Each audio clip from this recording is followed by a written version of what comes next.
네, 안녕하십니까 여러분. NBA 에브리데이입니다. 영상 시청에 앞서서 구독과 좋아요 한 번씩 부탁드리고요. 지금 현재 NBA에서 가장 인기가 많은 두 팀이죠. LA 레이커스와 골든 스테이트 워리어스가 각각 플레이오프 진출 그리고 플레이인 토너먼트를 노리고 있는 상황인데, 골든 스테이트 워리어스가 일단은 최근 3연패 중이에요. 그래서 지금 문제가 무엇인지 한번 짚어보겠습니다. 골든 스테이트 워리어스가 올 시즌 원정 승률이 정말 좋지 않거든요. 올 시즌 워리어스가 홈에서 29승 7패인데 원정에서 7승 29패예요.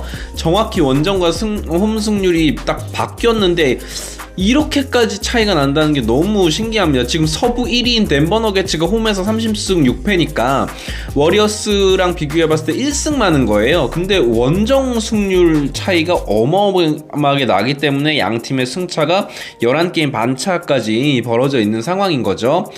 워리어스가 이렇게 원정에서 약한 이유는 물론 여러 가지가 있겠지만 우선은 일단 수비가 조금 부족합니다. 케번 루니 같은 경우는 리바운드 장악력은 굉장히 좋은데 이제 보드 장악력이 생각보다 그렇게 훌륭한 선수는 아니죠. 그러니까 샷블락 능력이 그렇게 뛰어난 선수가 아니다라는 점.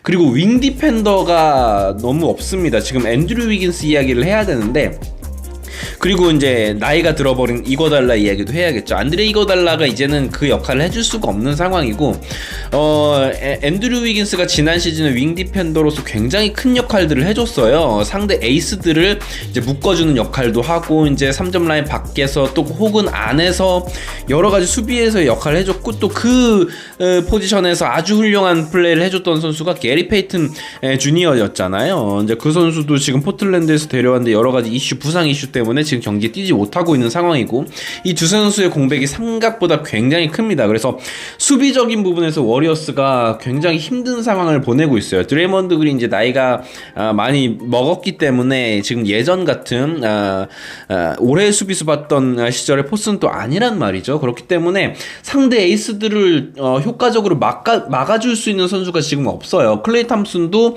아무래도 부상에서 돌아온 지 얼마 되지 않은 선수이기도 하거니와 나이가 들었기 때문에 이제 상대 에이스를 그렇게 효과적으로 제압할 수 있는 수비수가 아닐 뿐더러 말이죠.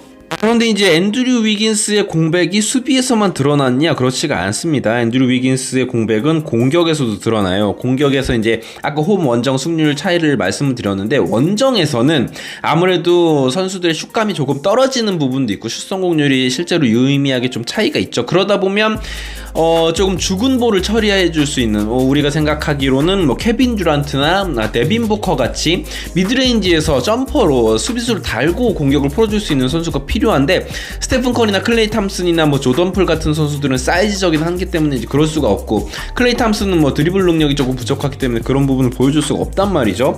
그렇다면 앤드류 위긴스가 그 역할을 지난 시즌에 정말 기가 막히게 해줬었거든요. 혹은 오토 포터 주니어 같은 선수들, 시간이 얼마 남지 않았을 때, 어떤 팀플레이가 잘 먹히지 않았을 때, NBA는 수비 레벨이 정말 높은 리그이기 때문에 그럴 때 개인기로 풀업 점퍼를 롱투를 날려줄 수 있는 플레이어가 필요한데, 지금 골든 스테이트 워리어스에 그런 선수가 전무합니다. 그게 아쉬워요. 그러다 보니까 스테픈 커리도 조금 무리를 해서 던질 수밖에 없는 상황이 올 수밖에 없는 거죠. 클레이 탐슨도 혼자 공격을 만들어낼 수 있는 능력은 부족한 선수니까요. 참 그게 아쉽습니다. 지난 시즌 막 오란트 소리 듣던 오토 포터 주니어의 공백, 그리고 그보다 더 팀을 잘 이끌어줬던 앤드류 위긴스의 공백이 너무 큽니다. 그리고 수비에서 속공으로 빠른 공격을 전개해주던 게리 페이튼 주니어의 공백도 너무 크기 때문에 워리어스 입장에서는 지금 사실 이제 플레이오프에 나가기만 한다면 홈 경기에서 아주 좋은 승률을 보여줄 수 있을 것 같긴 한데, 원정이 문제예요 지금. 그리고 6위 안에 들지 못하고 7위로 내려앉게 되면 플레이인 토너먼트를 거쳐야 되기 때문에 한 살씩 더 나이 들어가는 이 노장들이 많은 골든 스테이트 워리어스가 플레이오프에서 더 고전할 가능성이 굉장히 높아 보인다라는 전망을 할 수밖에 없는 상황인 것 같습니다. 이번에는 레이커스 이야기 해봐야겠죠. 레이커스가 분위기가 좋았는데 또다시 2연패예요. 뭔가 치고 올라갈 것 같으면 조금 이제 날개가 꺾이고 내려오고 이런 모양새입니다. 지금 그러면서 다시 11위까지 쳐져 있는데, 10위 유타 재즈와는 물론 반 게임 차이기 때문에 아직 남은 경기가 11경기, 정말 마지막 날까지 저는 이 순위 싸움이 계속될 것 같다라는 생각이 들어요. LA 레이커스의 문제점은 무엇이냐면, 우선 솔직히 말씀드릴게요. 이제 앤서니 데이비스가 공수 면에서 니콜라 요키치나 조엘 엠비드나 야니스 안테토쿤보 같은 리그 최정상 빅맨들에게 비교할 수 있는 선수가 이제는 아닙니다. 공격에서 혼자 만들어낼 수 있는 능력이 부족해요. 저는 솔직히 말씀드려서 올 시즌 기준으로 도마타스 사보니스가 앤서니 데이비스보다 더 좋은 빅맨이다라고 생각을 해요. 건강적인 이슈 모두 포함해서 말이죠. 앤서니 데이비스가 에이스로서 1옵션으로서 혼자 공격을 이끌어낼 수 있는 능력이 아무래도 부족해요. 그러다 보니까 팀을 승리로 이끌 수가 없다라는 사실이고, 물론 이제 잘하는 날은 엄청나죠. 수비에서의 존재감 여전히 뛰어나고요. 그렇지만 그래서 이제 역시 레이커스 같은 경우는 르브론 제임스의 역할이 굉장히 필요하고 절실하죠. 왜냐하면 앤서니 데이비스가 1대1로 공격을 막 만들어낼 수 있는 그런 크랙적인 모습이 없기 때문에, 야니스 안테토쿤보 같은 그런 능력을 말씀드리는 건데, 그게 없기 때문에 사실 레이커스의 공격이 이 디안젤로 러셀이나 데니스 슈로더나 말릭 비즐리 같은 외곽 슈터들에게 의존을 할 수밖에 없어요. 그러다 보니까 참 아이러니죠. 시즌 초에는 외곽 슈터가 없었는데 지금은 외곽 슈터가 넘쳐나면서 외곽 슛이 터지지 않는 날에는 레이커스가 고전을 하게 됩니다. 역시 아까 골든스테이트 워리어스 이야기를 했었지만, 원정 경기라든지 좀 뭐 백투백 경기라든지 이런 경기에서 이제 외곽 슛 성공률이 나오지 않는 날에는 고전할 수밖에 없어요.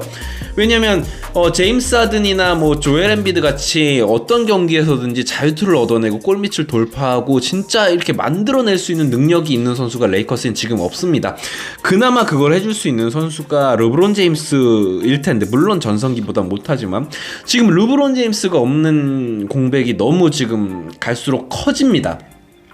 르브론 제임스의 수비 에너지가 당연히 전성기 때 비해 많이 떨어졌지만, 공격에서는 르브론 제임스가 만들어낼 수 있는 파생되는 공격 옵션들이 아직도 여전히 리그 탑급이기 때문에 르브론 제임스가 어서 와줘야 될 것 같아요. 그렇지 않으면 레이커스가 플레인 토너먼트 지금 장담할 수가 없습니다. 유타 재즈가 만만치가 않아요. 홈 승률은 레이커스보다 더 좋은 팀이고, 아시다시피 솔트레이크 시티 유타 재즈 홈 경기장에서의 그 열기, 유타 재즈 선수들의 경기력은 엄청나기 때문에 말이죠.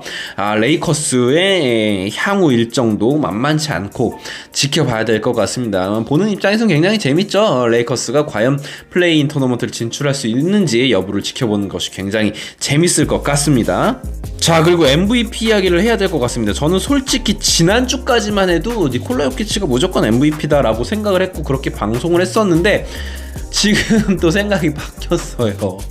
필라델피아 세븐티식서스가 지금 8연승입니다. 그러면서 리그 2위까지 치고 올라갔거든요. 보스턴 셀틱스와 지금 승차 없이 승률만 조금 앞선 상태로 2위를 달리고 있는데, 지금 덴버 너게츠가 서부 1위지만 승률이 필라델피아 세븐티식서스가 더 높아요. 덴버 너게츠를 추월했죠. 덴버 너게츠가 지금 최근 경기력이 좋지 않으면서 최근 10경기 5승 5패 이기는 한데, 지금 47승 24패 최근에 경기력이 계속 좋지 못하고 있기 때문에 오히려 지금 조엘 엠비드가 더 유리하고, 실제로 NBA 공식 MVP 후보에서도 지금 계속해서 요키치가 앞서 나가다가 조엘 엠비드가 역전을 한 상황입니다. 제 생각에는 조엘 엠비드가 최근 5경기 스탯이 미쳤거든요. 그리고 필라델피아의 기세가 엄청납니다. 오늘 하든이 경기를 쉬었음에도 불구하고 또 경기를 이겼고, 제임스 하든과 조엘 엠비드의 콤비네이션도 엄청나고, 실제로 조엘 엠비드는 막을 수가 없어요. 이제 조엘 엠비드와 니콜라 요키치를 비교하자면 조엘 엠비드가 요키치보다 더 좋은 수비수고요. 1대1 공격만 놓고 봤을 때는 조엘 엠비드가 사실 요키치보다 뛰어난 공격수이기도 하죠. 슛거리도 조금 더 넓고요. 물론 그렇다고 해서 요키치와 뭐 비교했을 때 엠비드가 무조건 위다라고 할 수는 없지만, 올 시즌만 놓고 봤을 때는 지금 조엘 엠비드가 전혀 뒤지지 않습니다. 생각보다 원래 잦은 부상에 시달리던 조엘 엠비드인데 결장도 별로 없고요. 지금 결정적으로 팀 순위가, 팀 승률이 지금 필라델피아가 더 앞서기 시작했기 때문에 양 팀의 지금 맞대결이 한번 남아있거든요. 그 경기에서 어떤 누가 임팩트를 주느냐가 중요할 것 같고, 엠비드가 또 유리한 고지를 점한 이유는 요키치가 2번 MVP를 받았기 때문에 아무래도 표심이 조엘 엠비드 쪽으로 쏠릴 가능성이 더 높다라는 예상을 해보면서, 마지막까지 지금 역시나 필라델피아 12경기 남았고요. 덴버 너게츠 11경기 남았는데 이 남은 경기에서 양 선수들이 지금 리그를 대표하는 최고의 빅맨들이 어떤 경기를 펼쳐 보이는지도 주목할 만한 부분이라고 생각합니다. 필라델피아가 너무 강력하고요. 지금 이러면은 리그 판도가 완전히 지금 완전히 뭐 뒤흔들어지는 그런 상황이 온 것 같습니다. 자, 오늘 방송 재밌게 들으셨다면 구독과 좋아요 부탁드리겠습니다. 감사합니다. NBA 에브리데이였습니다.